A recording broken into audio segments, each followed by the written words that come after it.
Bonjour à tous, donc je fais cette petite vidéo pour vous expliquer brièvement ce que c'est que le franc CFA, puisque depuis ce matin je vois que beaucoup en parlent mais certains ne savent vraiment pas ce que c'est, donc je vais juste éclairer votre lanterne, c'est mon instinct de prof qui refait surface, hein. Voilà, donc oui, il y a une polémique en fait qui se développe de plus en plus en Afrique. Les jeunes sont très révoltés, sont très remontés et donc du coup je vais faire aussi l'actualité. Kémy, un porte-parole en fait contre le franc CFA, a été arrêté et détenu dans une maison d'arrêt de Rebeu, ou c'est pas le nom, hein, Rebeu c'est le nom de la prison. Non. Et ce qui se passe, c'est que les gens ne comprennent pas pourquoi il a brûlé ce billet qui lui a valu en fait cette arrestation. Je vais vous expliquer ce que c'est que le franc CFA. Le franc CFA est une monnaie qui a été instaurée par la France coloniale, donc l'empire colonial français au pays d'Afrique qu'il a colonisé. Donc c'est une monnaie qui est assez vieille. Auparavant, ce franc était appelé le franc des colonies françaises d'Afrique, franc CFA. Aujourd'hui, cette monnaie a pris un autre nom qui prend un autre sens, donc du coup c'est franc de la coopération financière d'Afrique. Je vous explique le concept du franc CFA. Donc, disons que je suis l'Afrique, que j'ai un partenaire en fait commercial qui est les États-Unis, et que là se trouve la France. Donc, je suis l'Afrique. Je vends, disons, une tonne d'or aux États-Unis. Donc, cette tonne d'or me rapporterait, disons, 1 milliard d'euros. Donc, une tonne, 1 milliard d'euros. Je suis l'Afrique, les États-Unis sont là, nous sommes partenaires commerciaux. On fait un échange. La France, elle n'a strictement rien à voir avec ça. On est adulte, on fait ce qu'on veut. Normalement. Je vends ma tonne d'or aux États-Unis qui me reverse 1 milliard d'euros. Sauf que les 1 milliard d'euros, je ne pourrais pas les toucher puisque c'est la France qui a le droit de recevoir tout échange commercial qui est fait entre l'Afrique, les deux zones de franc CFA d'Afrique. Donc la première c'est l'UEMOA et la deuxième, je vous le dis rapidement, l'UEMOA et la CEMAC. Donc du coup ce sont les deux zones CFA d'Afrique, gérées par deux banques africaines. Donc moi, au lieu que les 1 milliard me soient versés à moi, à mes deux banques, à mes caisses, là, tous les 1 milliard sont versés à la France. La France agit comme un père tout-puissant, en fait, qui gère les finances de la zone franc CFA. Sur ces 1 milliard, la Banque de France va décider de la somme qu'elle voudra bien me reverser. Oui, je sais, même si c'est moi qui ai produit l'or, même si c'est moi qui ai produit, qui ai cherché le partenaire commercial, c'est quand même à la France en fait de décider. Donc du coup, si elle veut me reverser 10 000 euros sur ces 1 milliard, elle est tout à fait libre de le faire. Je vous explique pourquoi. Donc, le contexte. La période coloniale, elle est terminée.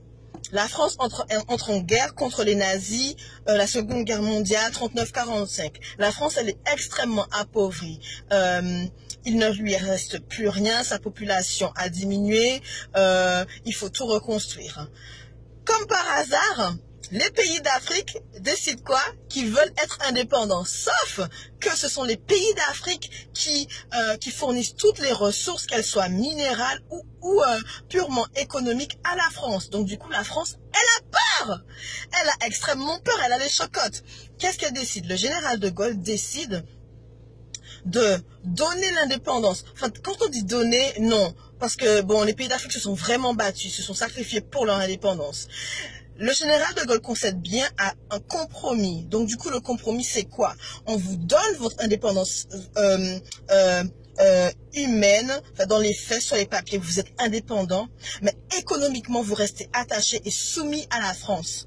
Donc, la monnaie sera gérée par nous. Nous allons imprimer les billets, nous allons vous fournir les billets et toute transaction, tout échange financier fait par l'Afrique avec les autres pays du monde sera géré par la France. Donc, il faudra la légitimité et l'aval de la France pour pouvoir vivre économiquement.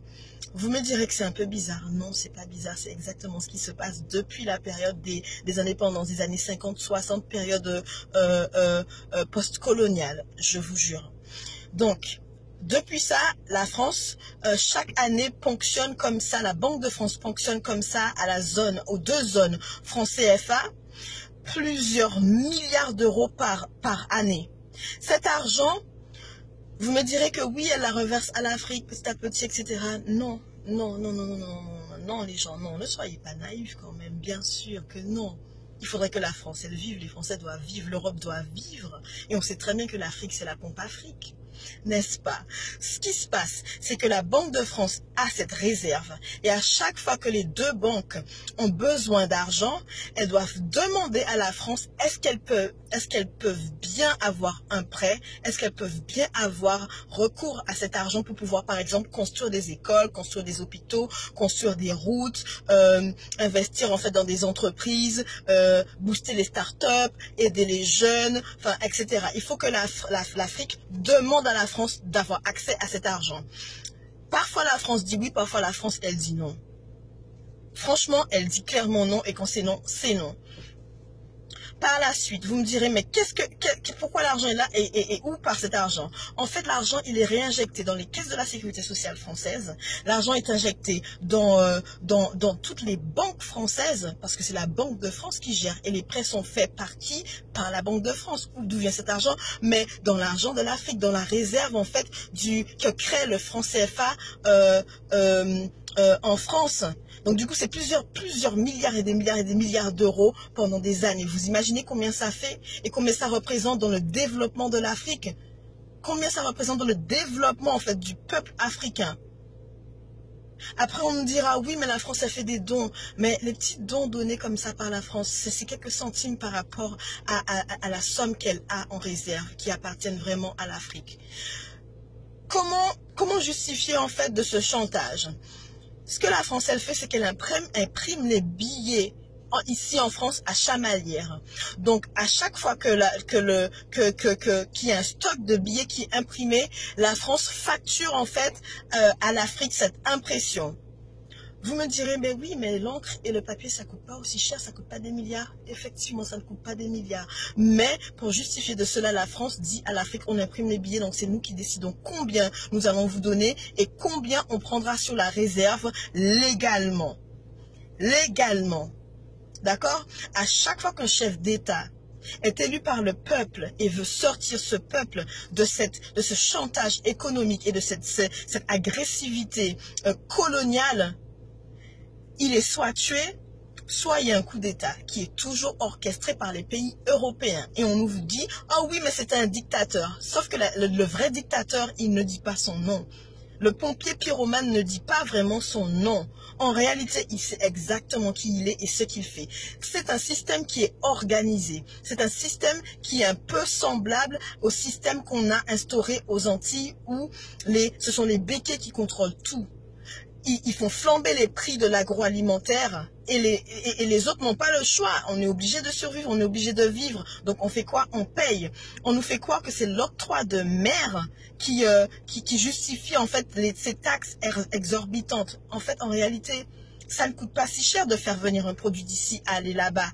Non, on aurait pu également se fournir en denrées alimentaires et en pétrole, soit au Venezuela ou dans toute l'Amérique du Nord et du Sud. Mais on ne nous le permet pas. Comme au temps de la colonisation, durant la période coloniale où les îles n'avaient pas le droit de commercer entre elles, où les esclaves n'avaient pas le droit non plus d'avoir des rapports avec des esclaves d'autres îles, puisque sinon ça créait une sorte de solidarité et l'unité, ce qui mettrait en péril le pouvoir colonial. C'est ce qui se passe toujours en Afrique. Voilà pourquoi Kémy est aussi révolté, voilà pourquoi la jeunesse africaine, elle est aussi révoltée.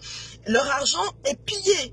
En plus de piller l'uranium, le pétrole, l'or, le diamant, le nickel, le cuivre, le fer, le bois, enfin toutes les ressources minérales de la terre-mer, ils pillent également l'économie des pays. Donc du coup, la France fait un chantage en fait. Elle prend à la gorge comme ça les pays de la zone franc CFA et elle dit de toute façon vous n'avez pas le choix. Vous avez signé durant l'indépendance, donc du coup vous n'avez pas le choix. Entre nous, La France, elle produit quoi? La France, elle produit les raisins, les pêches, les pommes, le fromage et le blé. C'est tout. Pourquoi la France est-elle aussi puissante alors économiquement? Sans l'Afrique, la France ne serait pas ce qu'elle est. Et tous les présidents l'ont dit. Jacques Chirac l'a dit. Quand Sarkozy dit dans son discours que l'Afrique n'est jamais rentrée dans l'histoire de l'humanité, Sarkozy oublie de dire que, en fait, l'Afrique ne peut pas entrer dans l'histoire parce qu'en fait, l'Afrique est l'histoire. L'Afrique est à la source de toute vie. L'Afrique, elle continue, elle est la mer qui continue à nourrir tous les pays. Tous les pays du monde, regardez la néocolonisation qui se passe maintenant en Afrique avec la Chine. La Chine, elle s'y met. Les Chinois ont compris que sans l'Afrique, ils ne pourront pas monter pour pouvoir détruire les États-Unis. Donc du coup, ils sont en train d'envahir l'Afrique. Ils sont en train de piller l'Afrique par des prêts, par des systèmes de construction de bâtiments, de routes, etc. Mais que l'Afrique ne pourra pas rembourser. Le franc CFA, c'est le chantage qui permet à tous ces pays de venir violer encore l'Afrique. Allez vous renseigner sur Internet pour savoir combien vaut un franc CFA en euros. Des centimes. Des centimes. Lorsque les jeunes, là, ils veulent créer une entreprise, bâtir une maison, créer quelque chose, mais ils doivent venir avec des sacs d'argent. Ils viennent avec des sacs de billets parce qu'en fait, le billet n'a pas de valeur. Votre billet de 500 € là, vous ne savez même pas combien ça représente là-bas. Alors qu'en réalité, toutes les ressources sont faites là-bas. Quand on dit que les Noirs sont pauvres, les Noirs ne font rien, ils sont fainéants. C'est pas vrai. C'est qu'il y a un système de white supremacy, comme je dis en anglais, qui est instauré pour pouvoir continuer à utiliser un peuple, le soumettre, le détruire et s'enrichir sur ce dos de ce peuple. C'est un système qui est instauré. Quand je vois qu'on incarcère Kémy parce qu'il a brûlé ce billet, là, je crois qu'on a vraiment... on a dépassé les limites. Là, c'est la petite goutte d'eau qui fait déborder le vase. Sauf que, on peut, comme on dit en anglais, you can kill a revolutionary, but you cannot kill the revolution. On peut tuer un révolutionnaire, mais on ne pourra jamais tuer la révolution. Parce que des révolutionnaires, il y en a dans chaque génération. On est là. On est là, on peut pas faire autrement que de parler de ce qui se passe. Partout où je vais aux États-Unis, je vois la même galère, je vois la même misère dans les yeux de mes frères et de mes sœurs. Au Venezuela, au Brésil, en Afrique, aux Antilles, partout où on va, aux États-Unis, partout où on va, au Canada, c'est toujours la même chose. C'est toujours la même chose. Après, quand on en parle, on nous dit, oui, mais tu es raciste en fait. Oui, mais tu es raciste, tu es raciste contre les Blancs. Écoutez-moi, le racisme anti-blanc n'existe pas. Puisque c'est quoi la définition du racisme? Le racisme, c'est un système d'oppression qui est créé pour pouvoir bénéficier à un peuple au détriment d'un autre, sous prétexte de sa couleur de peau. C'est ça le racisme. Et le seul peuple qui souffre de ce système est le peuple noir. Donc un noir ne peut fondamentalement pas être raciste. Donc arrêtez de dire que les gens sont racistes quand ils parlent de ça. Ça n'est pas possible. Vous savez que la France est devenue le deuxième pays le plus puissant quand on parle de territoire maritime. Vous savez ça? Avec toutes moi je les appelle les colonies, on est encore des colonies, la Guadeloupe, la Martinique, la Guyane, Mayotte, Saint-Pierre-et-Miquelon, la Réunion, enfin la Polynésie française, on demeure une colonie, puisque chaque navire marchand, chaque navire, enfin bateau touristique, paquebot, chaque sous-marin de guerre, chaque pays qui passe sur le territoire maritime de la France reverse une taxe à l'État français. Donc la France continue à s'enrichir sur notre dos. La France, elle continue à s'enrichir sur le dos des nègres. Peu importe que ce soit des nègres d'Afrique ou des nègres de la diaspora, elle continue à s'enrichir. Donc, le pompier pyromane ne dit pas vraiment son nom, il ne dit pas qui il est, mais il est là. Il est là. Et si on continue à faire les bisounours, si on continue à dire « Oh mon Dieu, mais Kémy, il est trop révolutionnaire, il exagère, il est trop agressif. » Écoutez, nos enfants, si on ne fait pas ce qu'il faut faire, si on ne leur donne pas la conscience, révolutionnaires et réactionnaires, ils seront des nègres faibles, ils seront des mendiants. On continue à nous faire croire dans le monde que le nègre est le mendiant de l'humanité. Ça, c'est pas vrai. On a inventé les sciences, on a inventé la politique, on a inventé la société, on a inventé la hiérarchie, on a inventé l'astronomie, on a inventé les mathématiques, on a inventé l'écriture, on a inventé même la lumière. Et tout le monde le sait. La Grèce antique s'est inspirée de l'Égypte pour pouvoir créer tout ce qu'elle a créé, tous leurs fameux philosophes, tous les Socrates et compagnie. Ils ont été où prendre ces écrits? Ils ont été en Égypte les prendre. Quand ils pillent les tombes, quand ils pillent en fait tout ce qui appartient à l'Afrique, ce n'est pas pour piller et les brûler, non, c'est pour piller et répliquer. Alors quand on me fait un film qui s'appelle The Gods of Egypt et qu'on me met que des blancs dedans, j'ai envie de dire, hey les gars, really? Like, really? Do you really think that this shit is gonna get to my mind? Like, no, hell no. Qui d'autre qu'un noir pourrait résister à la chaleur qu'il fait en Afrique et en Égypte? Qui? Certainement pas les gods of Egypt white anyways. Donc, à un moment donné, il faut qu'on se réveille. Il faut qu'on se réveille.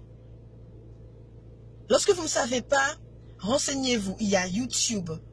Il y a toutes sortes de blogs en ligne. J'ai écrit un livre, Cœur hors café noir, qui parle de tout ça.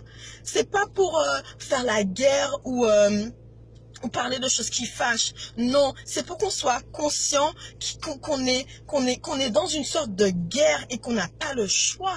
C'est pas qu'on nous laisse le choix, on nous laisse pas le choix. J'ai autre chose de faire de ma vie, d'avoir à, par exemple, faire cette vidéo. Mais je me dis que mon peuple en a besoin parce qu'il a soif de connaissances, mais qu'il sait pas. Et que les médias ne nous diront jamais, jamais, jamais la vérité. Jamais ne nous diront la vérité. Pourquoi est-ce qu'il a mis à brûler ce billet? Parce que ce billet symbolise la servitude de son peuple. Ce billet, c'est ce qui symbolise le malheur en fait du peuple africain de la zone CFA. Ça représente encore les vestiges de la colonisation qui nous tiennent en fait dans les chaînes. Parce qu'ils sont enchaînés, mes frères et sœurs. Ils sont tous enchaînés là-bas.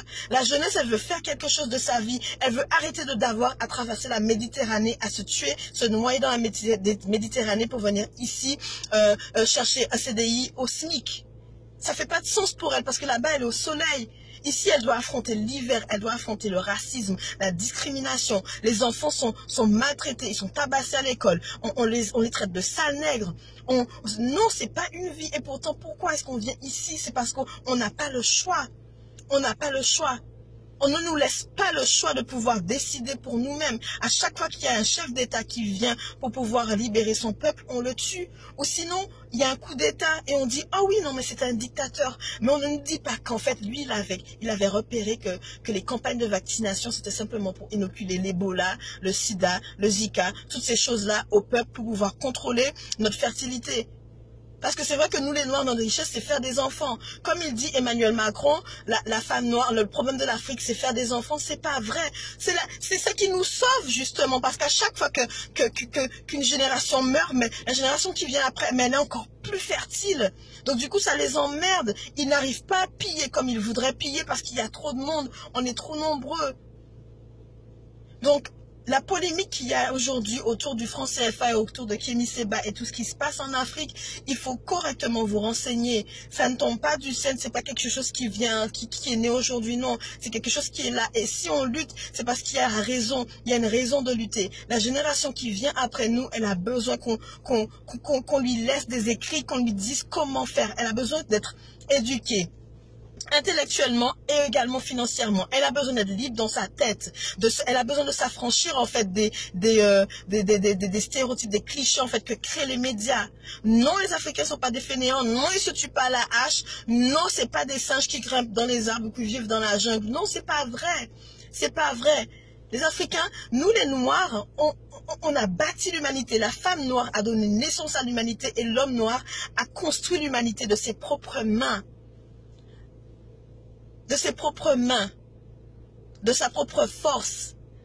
Donc on arrête d'être les mendiants de l'humanité. On n'a jamais été des mendiants de l'humanité. Arrêtons de croire ce qu'on veut nous faire croire. Et si à chaque fois qu'on se lève et qu'on en parle, il y a cette répression, c'est que quelque part on dit la vérité. On dit la vérité. On dit la vérité. Comme dit Youssoufa, peut-être que le messager, il n'est pas bon, mais le message, il est véridique. Donc ne regardez pas le messager et regardez le message. Parce que c'est même la Bible, elle dit que c'est la vérité qui vous affranchira. Et que manque de connaissances, un peuple périt. Et c'est vrai, notre peuple, il est en train de périr parce qu'il est en train de prendre les connaissances qu'on veut lui donner, en train de boire toutes les merdes qu'on lui verse dans le cerveau. Et il ne cherche pas à savoir qui il est en réalité. La femme noire, c'est une reine, c'est une impératrice. L'homme noir, c'est un roi, c'est un empereur. L'enfant noir, c'est l'espoir, c'est l'avenir, en fait, de l'humanité. D'accord?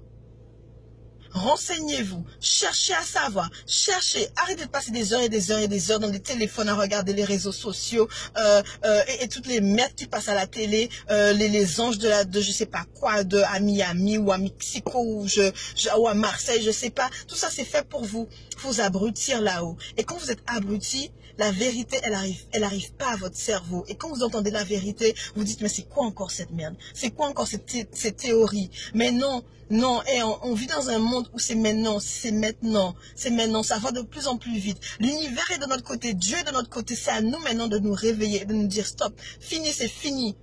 D'accord?